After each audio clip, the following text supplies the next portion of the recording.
Hey y'all, what's up? What's up? What's up? What's up? What's up? What's up? What's up? What's up? What's up? What's up, y'all? Before we get back with the video, I want to ask y'all that all important question today. How was y'all day today? Did we achieve something today? Did you get that promotion today? Did you carpe diem today?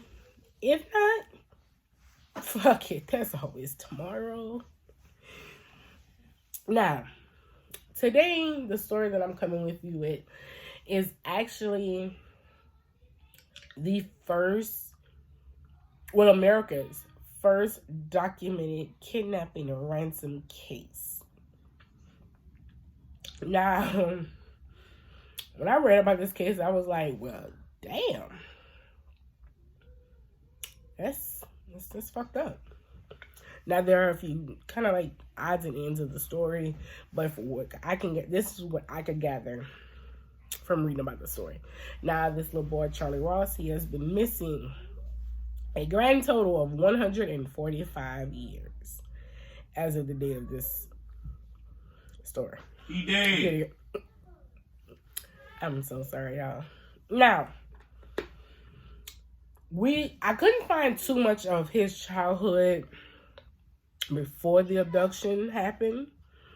This is basically going to start from the abduction itself. Now, on July 1st in 1874, Charley at the time of the kidnapping was 4 years old and his brother was 5.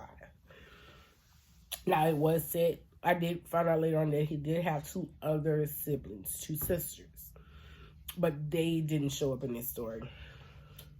Anyway, I'm sorry, y'all, that's a haul. Now, Charley and his brother Walter were actually playing outside of their home in Philadelphia. They stayed in a part of Philadelphia called Germantown, which was apparently the more well-to-do or well-established part of Philadelphia at that time. You had to have money, apparently, to stay in that part of town.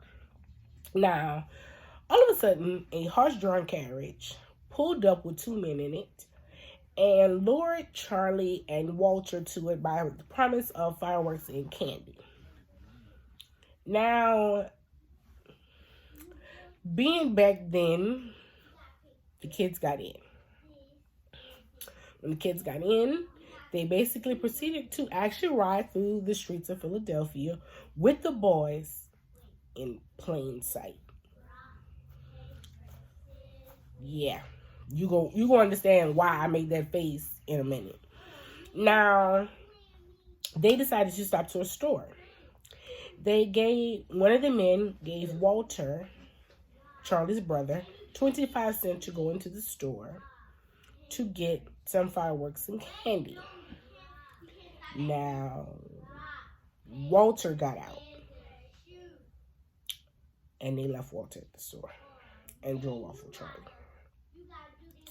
Now, this is where it all speeds up a little bit for him. Now, the boy's father, which his name was Christian K. Ross,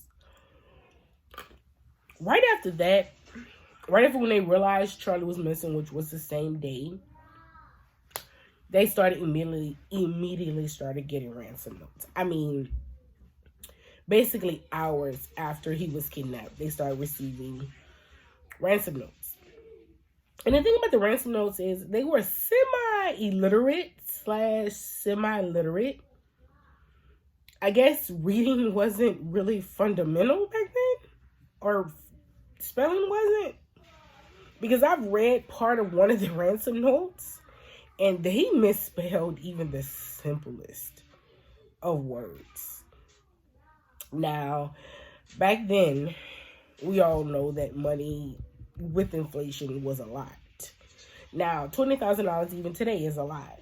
One of the ransom notes demanded that they give him $20,000 for the safe return of their son and do not get the cops involved. Now, the thing that these people did not really realize was that Christian Ross was in hella debt. Now, they did own a dry goods store, and they did live in a fairly large house. Because remember, like I said, this is the good side of Philadelphia. And like I said, yes, they did stay in a big house, but he was in massive debt because of the stock market crash in 1873. So he was drowning in debt. He barely had 2 pennies to rub together, let alone trying to get $20,000 together to get his son back. Now, because of this, he basically saw no way he could get his child back without the police involvement. So by this point, he went to the cops. And because of it, and because of the time, it became national headlines. Like, it hit the nation quick, hard, and fast, because again, this was America's first actual kidnapping case of a child being held for ransom. So he got hella press coverage. Now, because of it, people in the town were outraged. Like, people in Philadelphia, in Germantown where they stayed, and just everyone in general was pissed, because who does shit like this? Like, just who does this? Now, because it got so much press coverage, politicians and prominent Philadelphia citizens, they decided to enlist the help of a detective agency called Pinkerton. Now, Pinkerton is... How can I describe Pinkerton? Pinkerton basically it's a private security company. It's a private security and detective agency that was established here in the United States in 1850, which was 24 years before this actually happened. It was established. Now, the thing that made Pinkerton so famous was that he actually claimed, the owner of Pinkerton actually claimed that he stopped a assassination attempt against Abraham Lincoln, which at the time was president-elect. But didn't Abraham Lincoln die, though? So that must have been before the assassination. Okay. That's what y'all want to call it. Whatever. Now, because of this, apparently Abraham Lincoln hired Pinkerton as his personal security during the Civil War. Now, another thing that made Pinkerton such a well-known company was Pinkerton at the time was the only company that specifically hired minorities and black people since the day they opened. Now, apparently this was a big no-no back then. So, hey, if that's what they want to do, let them do it. Now, because of this, like I said, the members of Philadelphia, they got together and pleaded with Pinkerton to take the case to try to find this child unharmed. Yeah, that really didn't too much work out for Pinkerton or for Philadelphia, because they end up printing out millions of flyers and posters and newspaper articles with pictures or animations of his likeness. Now, it's actually said that a popular song was actually wrote because of the crime, called Bring Back Our Darling by Dexter Smith and W.H. Brockway, apparently. Now, for some reason, all communication at this point stopped. I mean, like, all communication stopped. There was no more phone calls. There were no more ransom notes. There was nothing. Now, on the night, we go fast forward a little bit, because remember, this happened in July. Now, on December 13th, 5 months after the kidnapping, all the way in Brooklyn, there was a judge by the name of Judge Charles Van Brunt. His house was burglarized. Now, I know you probably wonder, Whitney, what the hell does this have to do with the story? I'm going to tell you what it has to do with it. Now, on this night, two men by the name of Bill Mosher and Joe Douglas broke into the judge's house. Now, next door to the judge's house was his brother, Holmes. Now, because they lived right next door, they heard the commotion. They did what most men in the 1800s or any of them damn cavemen nowadays would do. They grabbed a gun and went next door. Oh, fuck you. I took offense to that. Now, they grabbed a gun, they went next door, and basically started shooting. Like, did y'all make sure everybody was at the house already? But anyway, they shot him. Now, when they shot him, Joe Douglas died right then and there. Like, he just died right then and there. But Bill, on the other hand, Bill was wounded, and Bill knew he was not getting medical attention any fucking time soon. So, you know what? Bill decided to say, you know what? It's confession time. Bill decided to say, fuck it. Might as well confess. Bill told Holmes that, remember, the Charley boy, he told Holmes that him and Joe were responsible for the kidnapping of Charlie Ross. Now, the thing is, they asked him, well, where is Charlie? He said that only Joe knew his actual whereabouts. Now, remember, Joe died.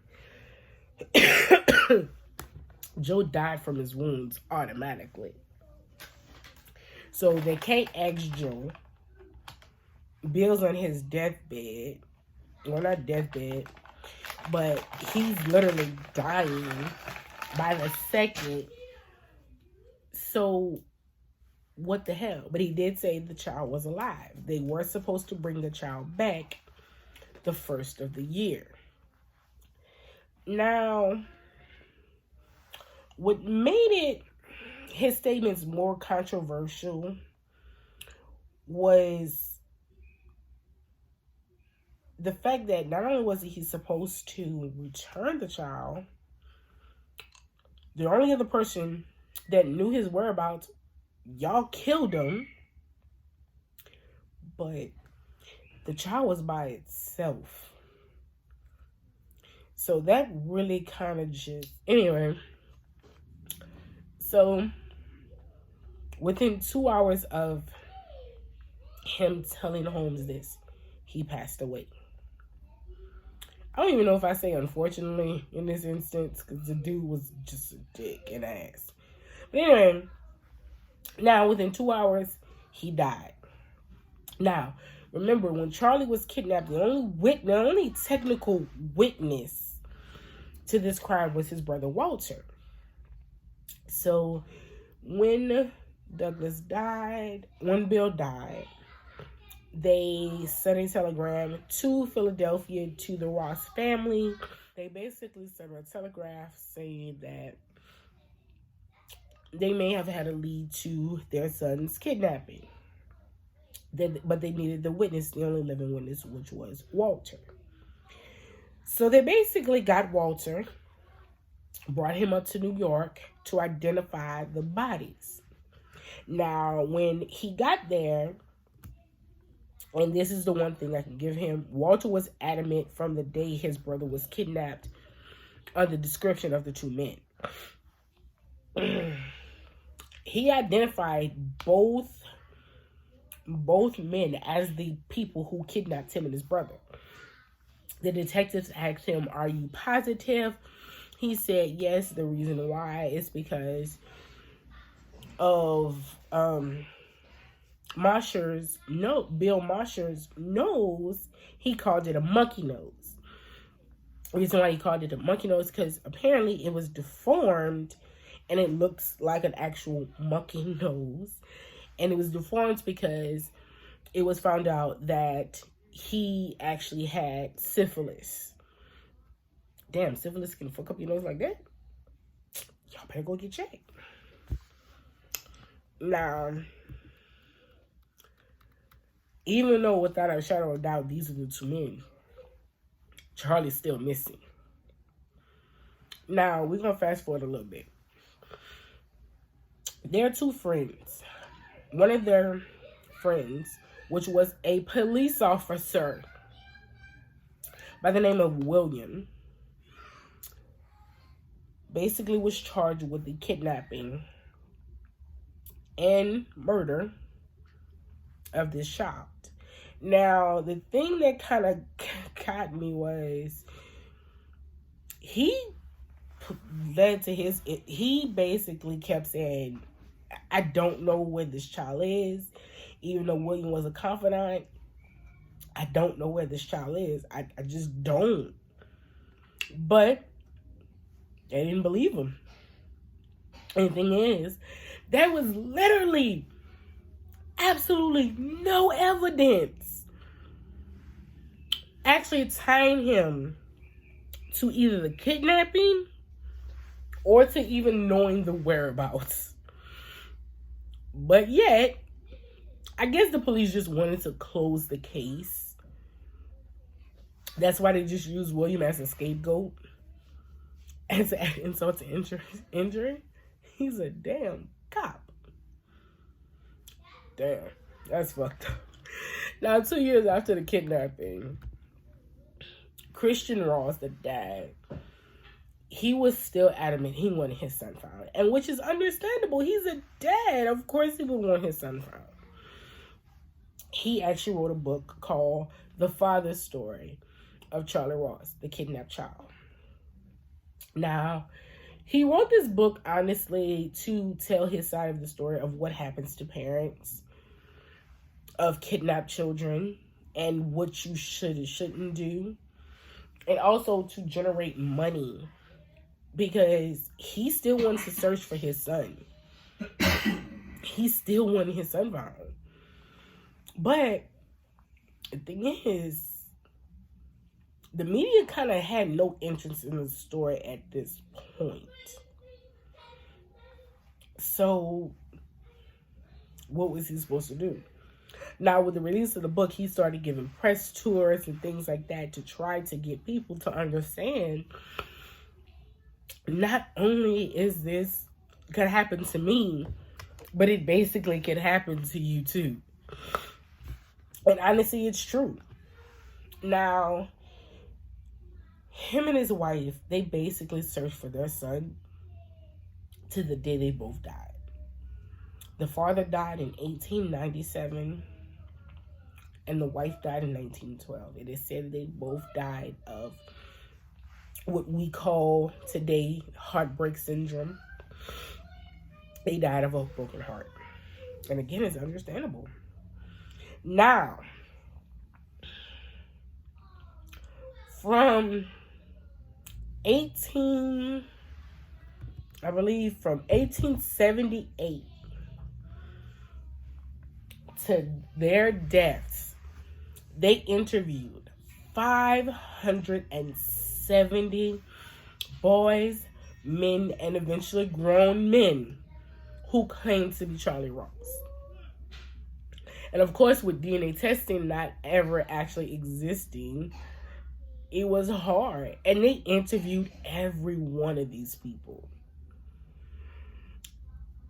They basically spent, at that time, $60,000. Now, if you calculate for inflation, I'm sorry, my hole got stuck to the top of my mouth. $60,000 back then was a hell of a lot of money for them. Now, if you take $60,000 and put it in today's money, that's $1.83 million that they spent in order to find their son. And my thing is with all the men that teenagers and boys who did this to these people, I honestly think a lot of them was just fucking with the family. Let's be real. I honestly think some of them was just really fucking with the family. Because you know goddamn well your parents is your parents. You just don't want to be with them because you see this more well-off family. And that's the thing that I hate that I've seen in kidnapping cases where the child is missing for so many years. You have a lot of imposters that come up wanting to prove that they're your long-lost relative. Now, for the imposter part of this story, it gets even more fucked up later. Now, we go fast forward a little bit. Remember, I told you now, by this point, the mom and dad are both dead. The only people that are alive are the brother and the sisters. Now, in 1924, when it came up to the 50th anniversary of Charley's disappearance, they ran a story about the abduction. Now, the brother Charley was a stockbroker at this point, living in New York, who basically, they said, even till today, we still receive letters from grown men claiming to be our brothers. Now, again, by this point, him and his siblings had then gave up literally all hope of Charley ever being found, of him being found dead or alive at this point. They just gave up all hope. I think in one interview, I remember him saying they gave up hope after their parents died. Walter said that he knew in his heart that his brother was gone. Now, we go fast forward 10 years. In 1934, a man named Gustav Blair, who was a 69-year-old carpenter living in Phoenix, Arizona. Good old Gustav. I don't know what was in Gustav's head, but I don't know what he thought was going to happen when he did this. But he decided to go to the court to petition the court to recognize him as the real Charley Ross. Now, remember I told you the son was a stockbroker. Apparently, he turned his family's grain store into a business. Plus, he had money. And so did the sisters.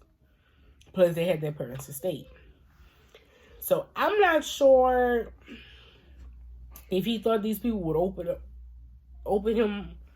open arms to him, but I digress. Not my business. Now, he claimed that he was abducted, that he lived in a cave. I'm sorry, y'all, it's not funny. That he lived in a cave, and that he was later found and adopted by a man who told him he was Charley Ross.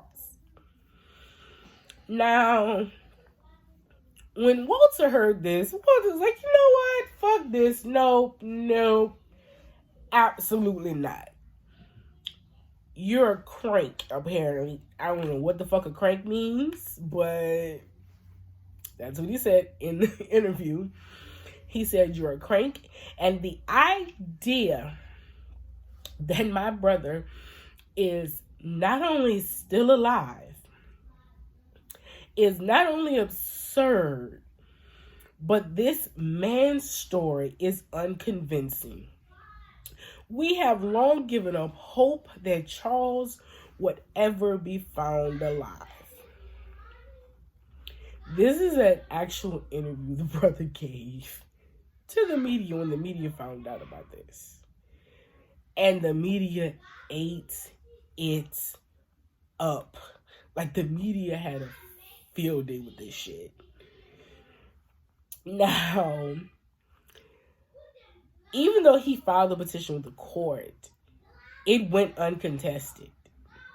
Meaning the brother or the sister did not even contest this. They was like, we don't care because he's not our brother.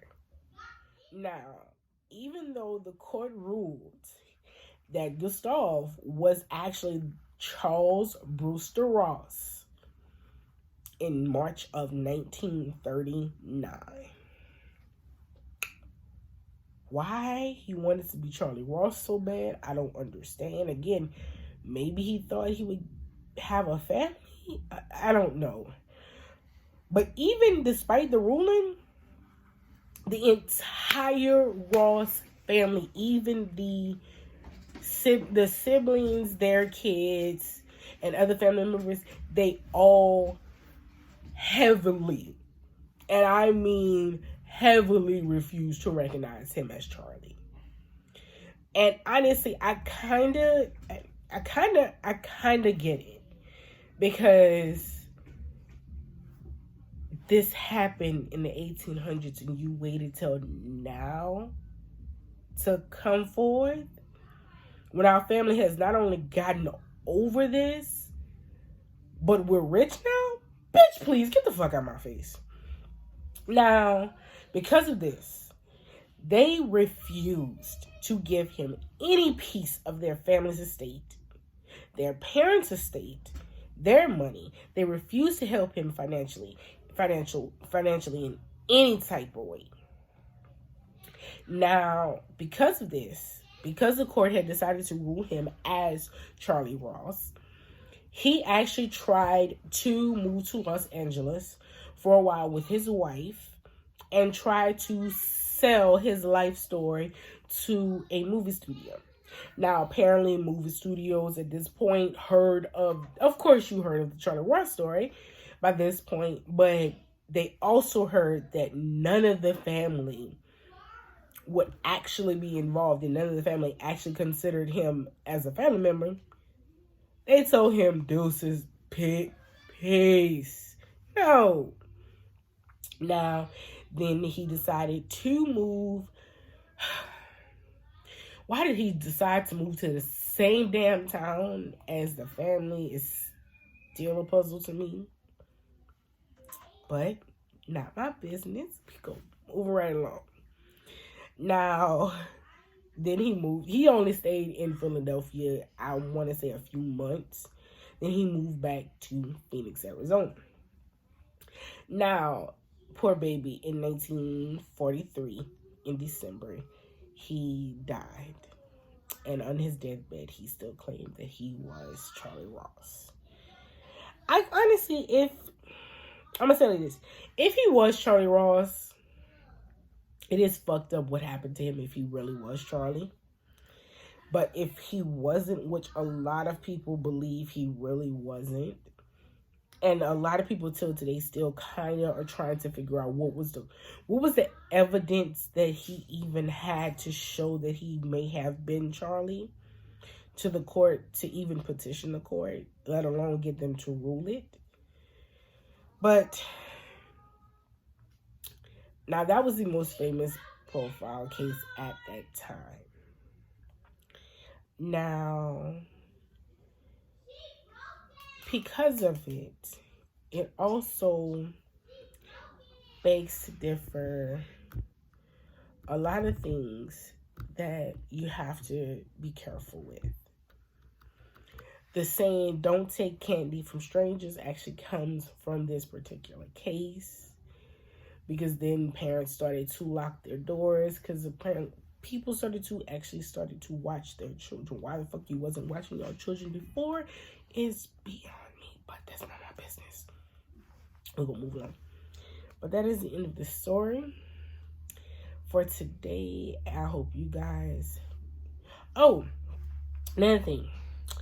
Because of Charlie, there's actually a database that you can find till today called the Charley Project. It is a website that categorizes all missing person cases. There are currently, I think, 13,000 on the website, if I remember looking correctly. But I think for the Charley Project, it categorizes just those that are here in the United States. Like I said, I think the whole family is just I don't know. I just feel bad for the entire family because the mom and dad died without knowing what happened to their son. The siblings. I know the brother had to. I know probably till the day his brother died, he probably had to just have so much guilt on him because he's the older brother. He was the one. What? What's wrong with you? He was the last one to see his brother alive, and he got in the van with the wagon with his brother. So I know he probably still has had some semblance of guilt with him, and I feel him on that. So I feel for poor baby. And Charley, don't worry, even though I know it's 145 years later, we still love you, and we don't know him. Would you stop? We don't know him. Would you stop? We can't love somebody we don't know. We still love you. This motherfucker. We still remember you. You never know. How you gonna remember somebody you didn't know? He was forgotten.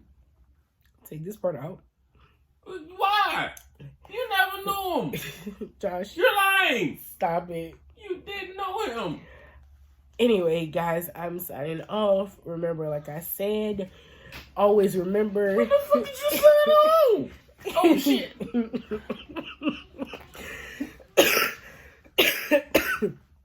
Are you serious? I'm about to fall. Exactly. Like I said, guys, I'm signing off. Shit. And like I said, Shit. Josh. I'm stuck. Shit. Josh, just fall. No, that's gonna hurt. Oh, go hit my titty. Oh, I'm stuck. There you go. Use your hands. Okay. Okay. Now, guys, I'm signing off.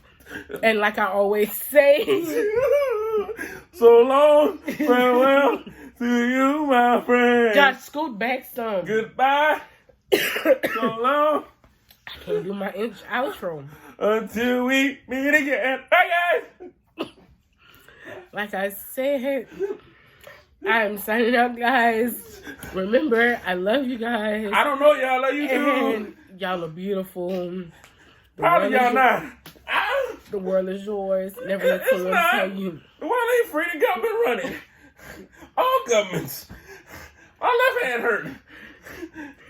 Remember, I love you guys. You're beautiful. She don't even love me. Ah!